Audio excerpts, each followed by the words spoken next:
Why hello and welcome.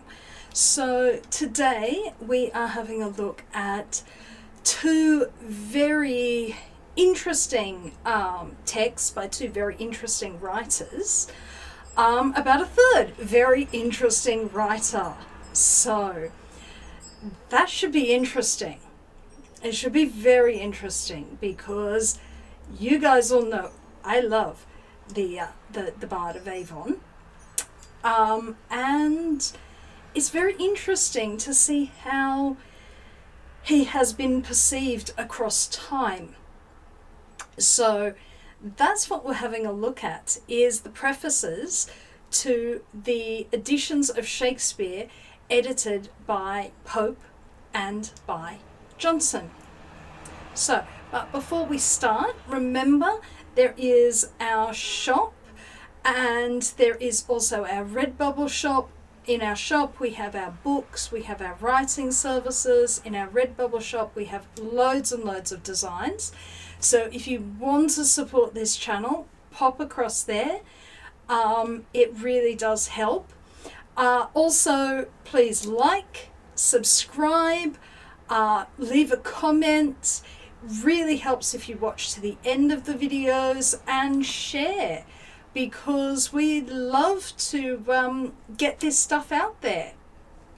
So what are we doing? We are having a look at the Preface to Shakespeare by Alexander Pope and by Dr. Samuel Johnson. So these two men, along with many others, edited the complete works of Shakespeare. So they edited, I'm not going to hold them, they're huge. They edited Shakespeare for publication. And it's very interesting to have a look at that from our context today, because their Shakespeare and our Shakespeare are not exactly the same. So it's interesting. It's also interesting to see what in particular they liked, what they thought was admirable about Shakespeare, and what they also thought his deficits were. Because they are writing in, Pope is publishing this in the 1720s, and Swift in the 1750s. They're both writing closer to Shakespeare's own time than we are to theirs. Okay, so you would think they must have some great insights into Shakespeare that we couldn't possibly imagine, that have been lost to time. But actually, that's what's really fascinating about reading these, is the Shakespeare that they see is very different from the Shakespeare that is come out through very modern scholarship now. So we actually know a lot more about Shakespeare and his time at this great remove than they knew so close to the time of Shakespeare's actual life. So what are these books? Well, Pope was given the task. It was a commission. It wasn't something he had particularly wanted to do, of editing Shakespeare. There had been an edition edited. There was then a subsequent edition edited. And that editor was rather the better scholar than Pope, and Pope in revenge puts him into the Dunciad. So we will be having a look at that at some point.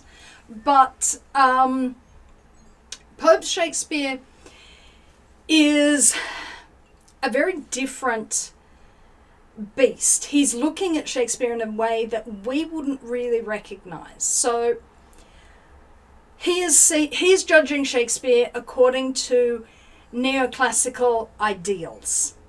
And he is finding that Shakespeare comes up short.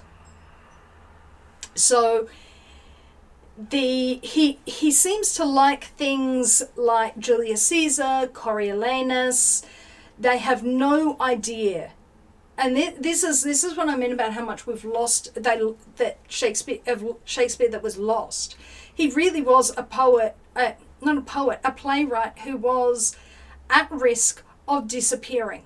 So although we might look at Pope and think, wow, he is instrumental in keeping Shakespeare alive through this really tough period for his reputation. Shakespeare, the folio says something about how important Shakespeare was to the Elizabethan or early Jacobin period.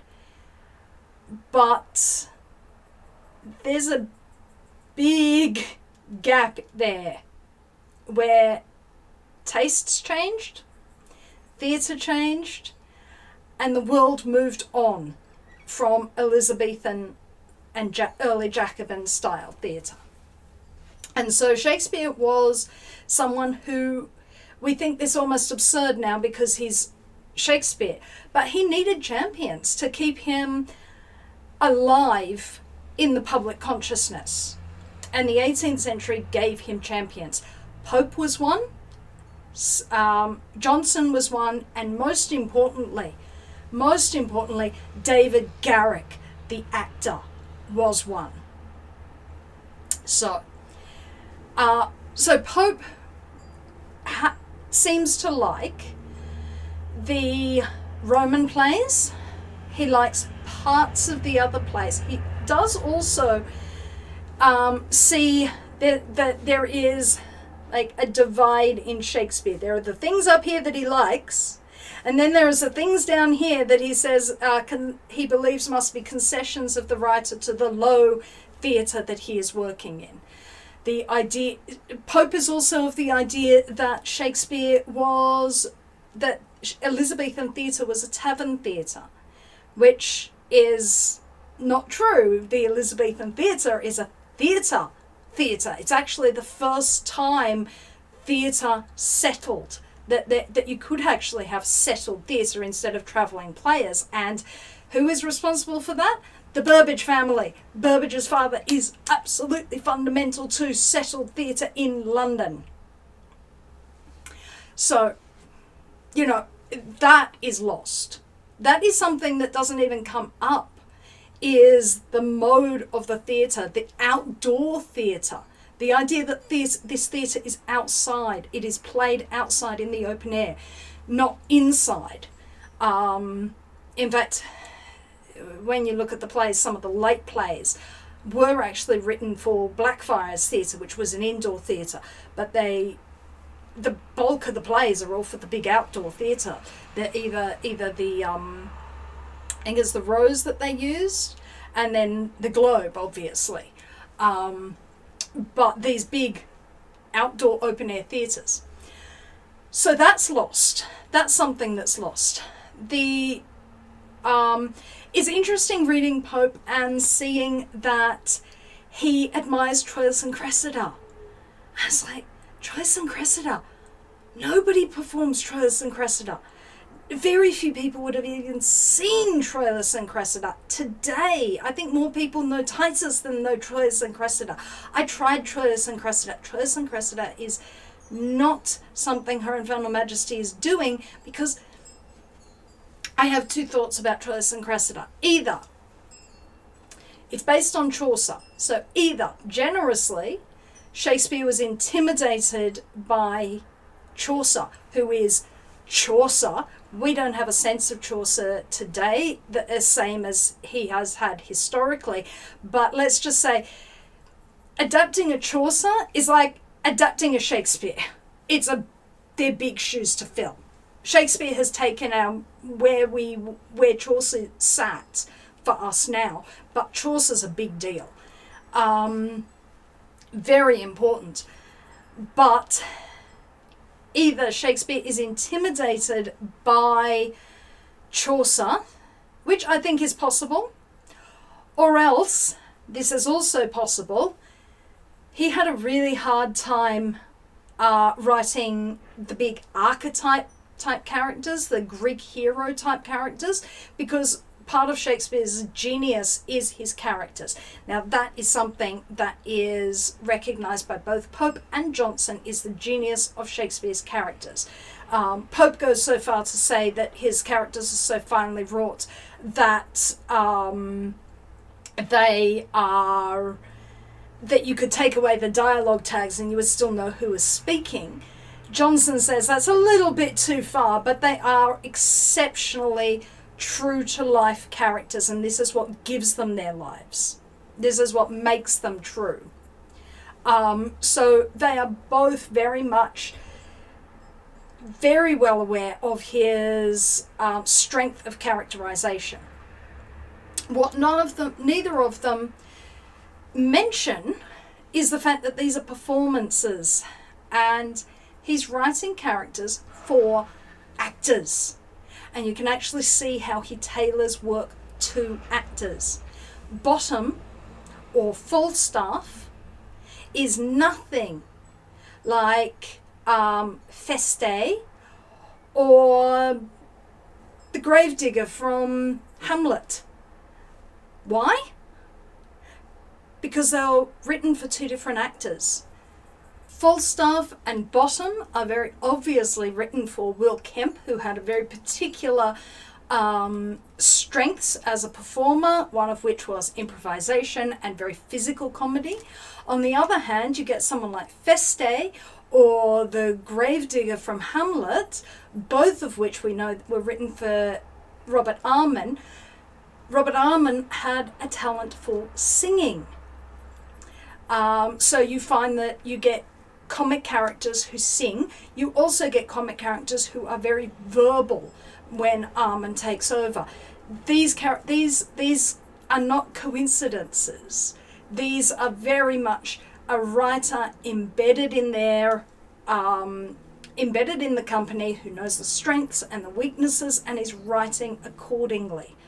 So when you follow the plays through, you get a sense of what kind of an actor Burbage must have been, taking on all those leading roles. He's Henry V, he's Brutus, he's Hamlet, he's Othello, he's Lear. In fact, he was so associated with the plays of Shakespeare that people at the time said that nobody truly believed Shakespeare was dead until Burbage died, and that he was no longer performing those plays anymore. So to publish these plays by the company is not just a tribute to their great writer, it's also a way of preserving these plays that were standout plays for their lead actor, Burbage, the leader of the troupe. So that sort of thing is not fully understood by either Pope or Johnson. We now can understand that, and now that you understand that, it's like, oh, actually, I wonder how much you can divine who took what sorts of roles.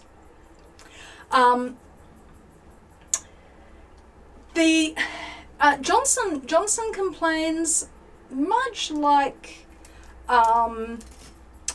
Pope does. Sorry, it is very, very hot.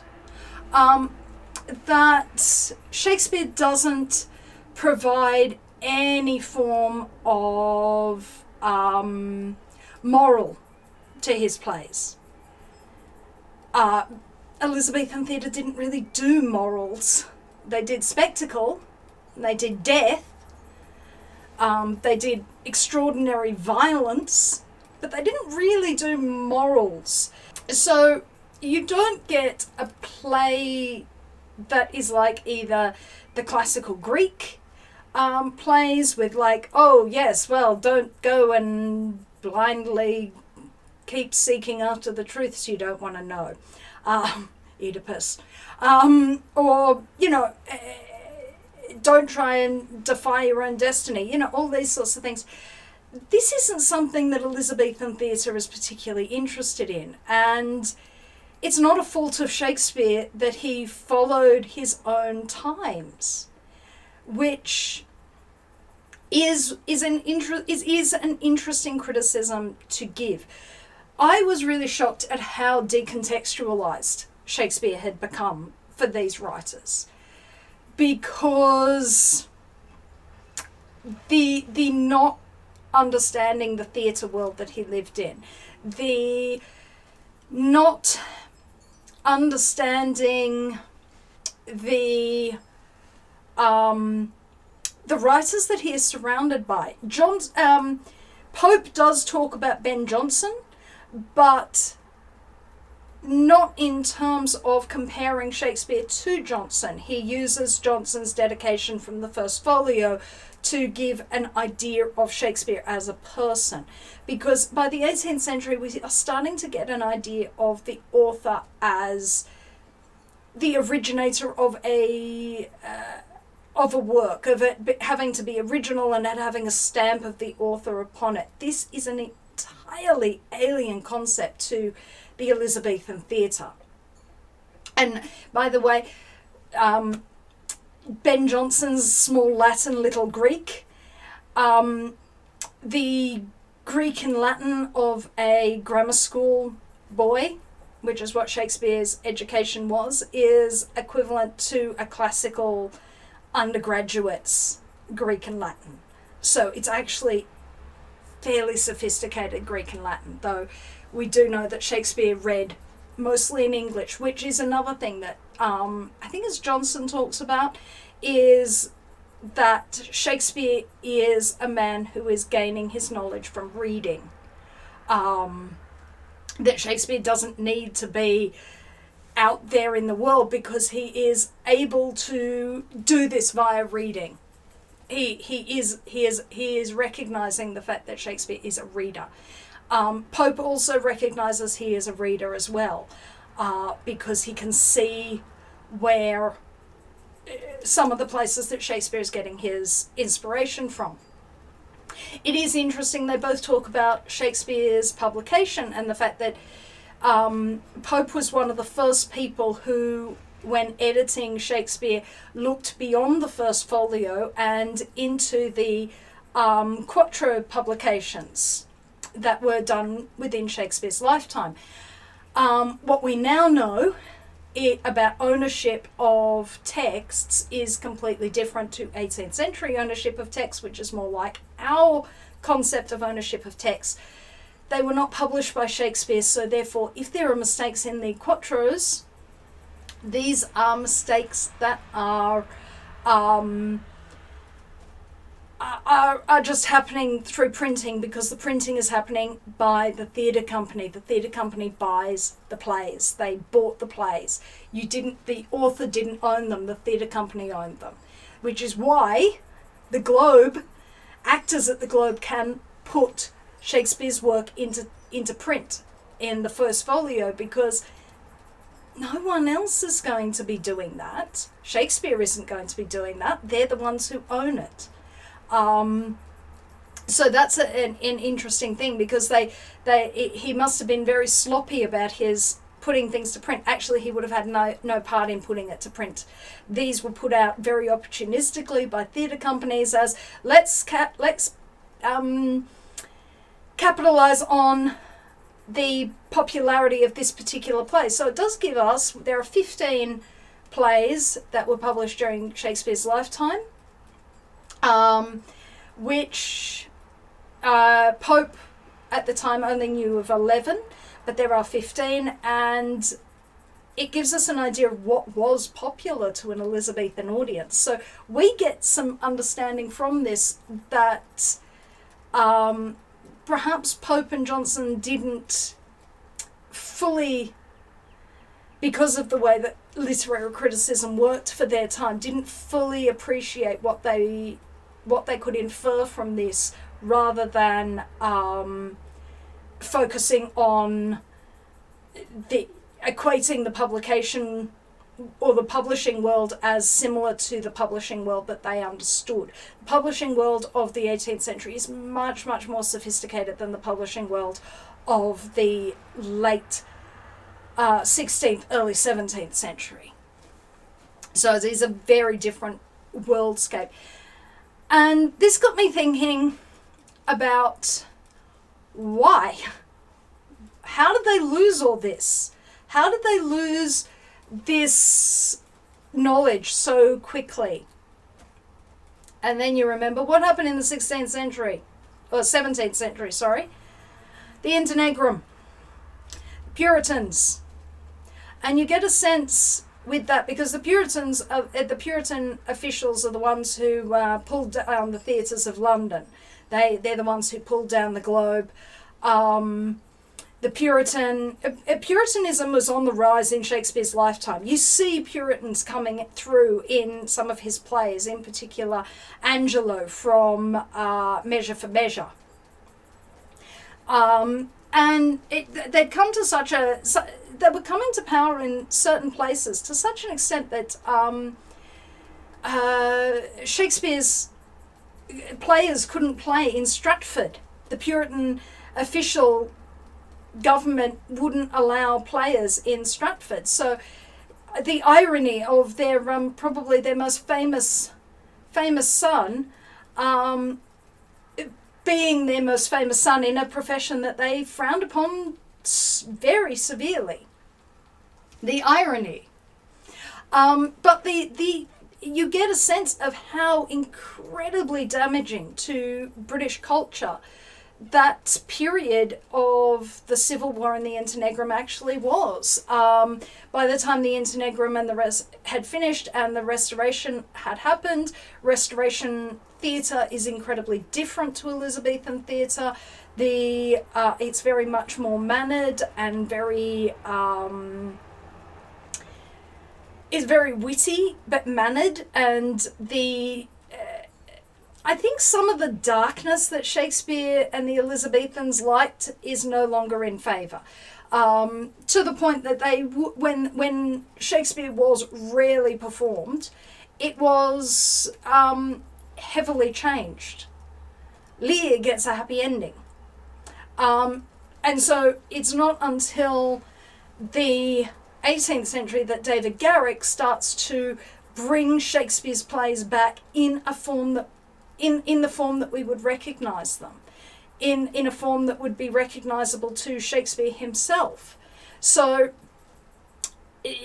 it's remarkable how badly that period damaged English culture, especially English literary culture, and absolutely destroyed English theatre culture to the point that it had to be rebuilt more or less from the ground up, and therefore you have this break between that old world and this more modern world, which is a fascinating thing to think about, and it explains why Pope and Johnson are reading Shakespeare in this very, very different way. That's the other thing. They're reading Shakespeare. They're reading Shakespeare and they're making judgments based on their reading. And as I think anyone who has read and then watched one of the plays would tell you, reading Shakespeare and watching Shakespeare are entirely different experiences. And you see this in the complaints about Shakespeare's language just going on and on and on. The language fills the space, and although later traditions, starting with someone like David Garrick, will fill the stage with all manner of crud, getting to huge heights by the 19th century, to the point that the Peter Brook Shakespeare in the 60s was a revelation. His White Box Midsummer's Night Dream was a revelation. There really is a not understanding anymore how this sounds on the stage. If you've never heard Shakespeare you don't understand why are there so many words. Why are there so many words?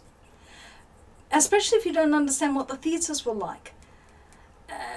With the reconstruction of the globe, we see that the theatres were a lot more like Peter Brook's empty white box performance.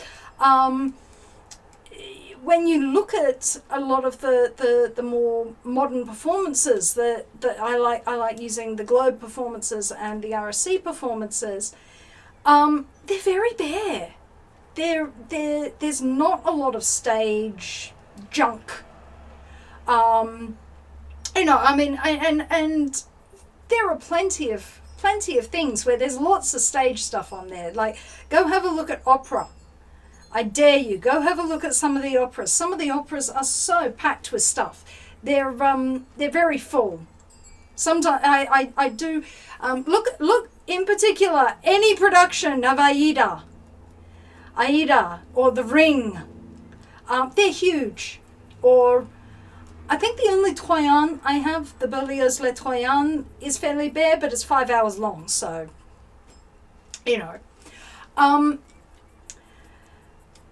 So they're not seeing him as a stage writer. They're not seeing that all of these words, when said, you don't need to understand the meaning of every single one of them. What you are understanding is the spectacle of it, the sound of it. To hear Shakespeare performed is actually more like listening to opera. You don't need to understand every word. Do you get the gist? You're good. But if you're reading, you're going to want to understand every word. And that's where it sort of, Johnson realises it comes a little bit unstuck then, if you start understanding every word, and he sees that as a criticism. That there is his notes from, I did read a little bit looking at his notes, a sample of his notes that are offered in the book for Measure. And he is critiquing one of the lines of the Duke, that when he's talking to Angelo, be absolute for death or life. And he's dressed as a friar. And Johnson is finding this a little bit peculiar. But when performed on stage, you realise that that's the joke.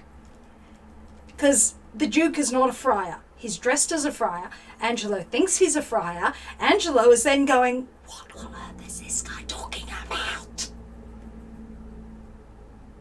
This is not like any friar I've ever seen. The reaction, it's not just the words on the page, it's understanding that there is another action going, what the hell is this on about? You're supposed to have that reaction to it, because the audience is supposed to have that reaction, because we're watching a play. But you put that on the page, you don't have that physicality. A script is only half the text. The other half of the text is the performance. It's what the actors and the director bring. And that is what you lose when you are reading Shakespeare. And that's what Pope and Johnson are losing, is that interplay between actors. They're viewing it purely as a text, which gives it a different life, but it does change the way things are read. A line that can read flat can suddenly sound funny when you've got the right inflection on it, when you've got the right reaction for another character, and that jumbled words, like the introduction of Petruchio. The introduction of Petruchio in at his wedding in Taming of the Shrew. Part of what makes that brilliant is it's this impossible description that contradicts itself multiple times and is almost unpicturable and is said generally at high speed. It's funny because of the rapidness of it. It's not funny necessarily just slogging through all these words that don't make a lot of sense. But you sort of get this image in your head when you're listening to it, and you also get the overwhelmed image and the confusion that Petruchio is about to cause. So it works on the stage much better than it works in a book in many ways. But Johnson also talks, and this is very interesting, he gives a history of the editors who have preceded him, and talks about how they engage with Shakespeare and how he has used their ideas to create his ideas. One of the things he says about Pope is that Pope is fairly impatient, and where he can't tease out a knot, he'll just cut it off. He is more interested in amputation than a cure. So I also noticed Pope was quite keen to dump plays that he didn't necessarily seem to think was quite up there, because in spite of having an entire folio with plays that had never been printed before, like the first folio is the only reason we have Antony and Cleopatra, which is our favourite play. The only reason we have that play is because it's in the first folio. People were adding other orphan plays to Shakespeare, and so Pope is quite assiduous in weeding a lot of these out. He is very much, okay, that's not Shakespeare, and that's not Shakespeare, and that's not Shakespeare, which is very much, he does seem to find Two Noble Kinsmen confusing, which doesn't surprise me, because Two Noble Kinsmen is a co-write. He does put that more on the Fletcher side of things, which makes sense, because boom, nosedive. Once Fletcher, seriously, have you seen it? It really nosedives after Fletcher takes over. He also confuses the Henry VI. So he sees Henry VI Part 1 as a rewrite of Henry VI what is now called Henry VI Part 2, because Henry VI Part 2 was first named Henry VI, the first part of the contention.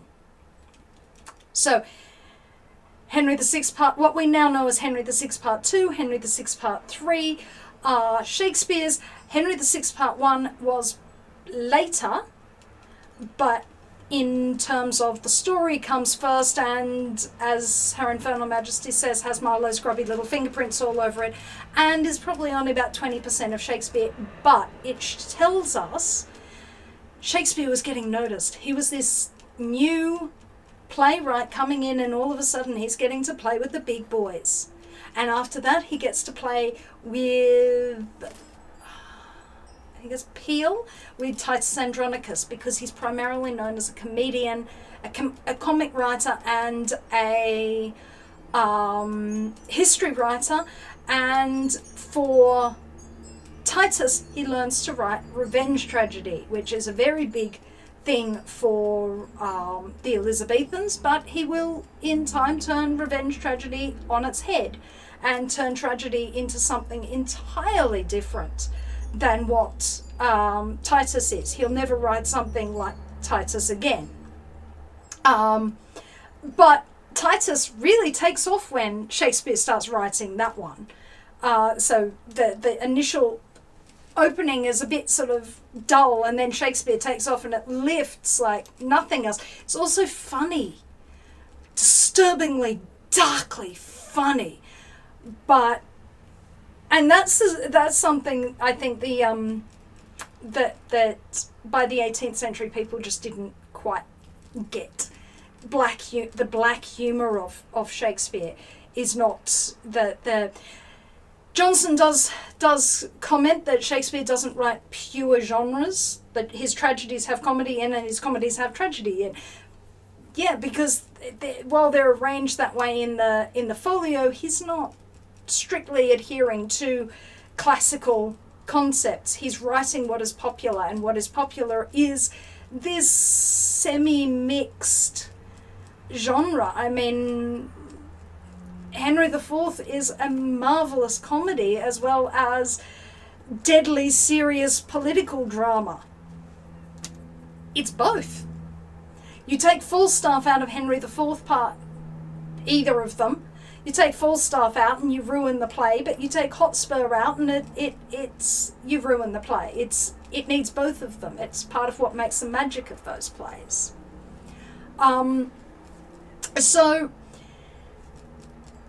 they're very fascinating. They're very fascinating to read, these two prefaces. I found them on Project Gutenberg, so I will put a link down below to them if you would like to read them as well. And yeah, I apologise for this. It is bakingly hot here in an Australian summer, and we haven't had an Australian summer for a couple of years, so I apologise for the heat. But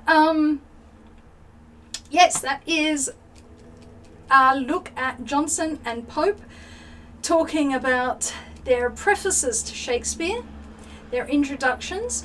Next time I see you, we will be bringing some Swift. So we're going to return with some more satire with the Battle of the Books.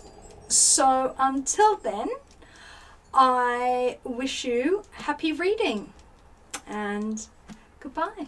Farewell. If you would like to support this channel, come across to the Black Cockie Press website, www.blackcockiepress.com.au, where you will find books and other writing services to help with your writing.